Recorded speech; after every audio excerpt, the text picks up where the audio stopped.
जिसके घर में तुलसी का पेड़ हो,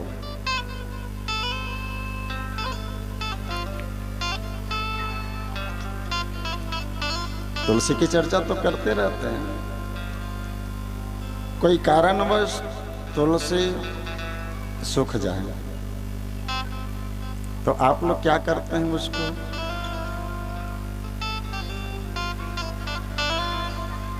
उखाड़ के ठंडा करते हैं। कार्तिक का महीना चल रहा है।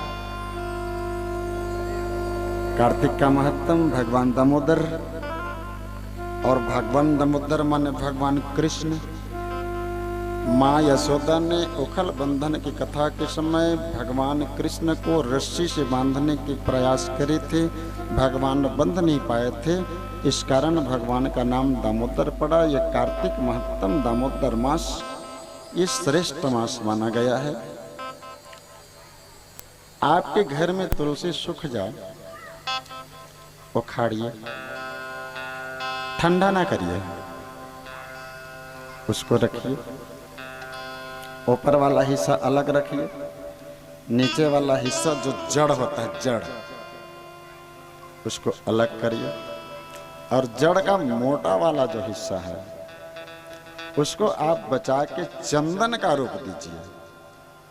ध्यान से सुनिए, बहुत सटीक शास्त्रों की कथा है, प्रमाणित कथाएं हैं ये सब। उस मोटा वाला जड़ को आप चंदन का रूप दीजिए और चंदन का रूप दे करके उसको घिसिए। घिसने के बाद उसका चंदन का लेप बनाइए।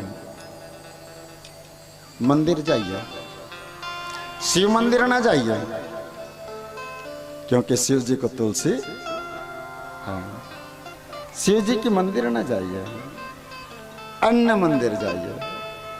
राम जी के मंदिर जाइए, ठाकुर जी के मंदिर जाइए, दत्त जी के मंदिर जाइए, कृष्ण जी के मंदिर जाइए, माँ के बिहारी के जाइए, शालिग्राम के जाइए, ठाकुर जी के जाइए। और वो चंदन जिसके आप लेप बना के लेकर के गई हैं, वो चंदन से भगवान को श्रृंगार करिए। और जो चंदन लगा,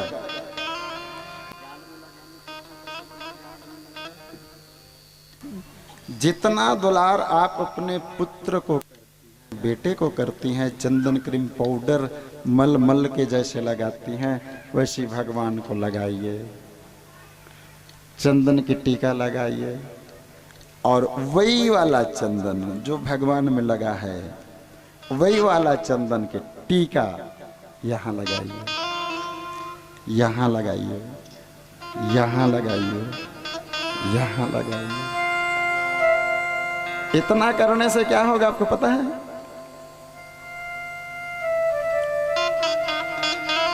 आपको भगवान अपने हृदय से लगाएंगे।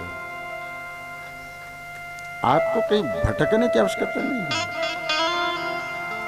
भगवान आपको हृदय से लगाएंगे।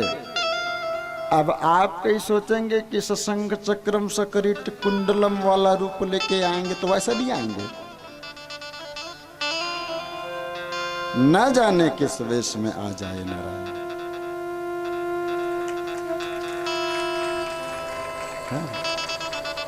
किसी भी रूप में भगवान आ सकते हैं, आपको हृदय से लगा सकते हैं।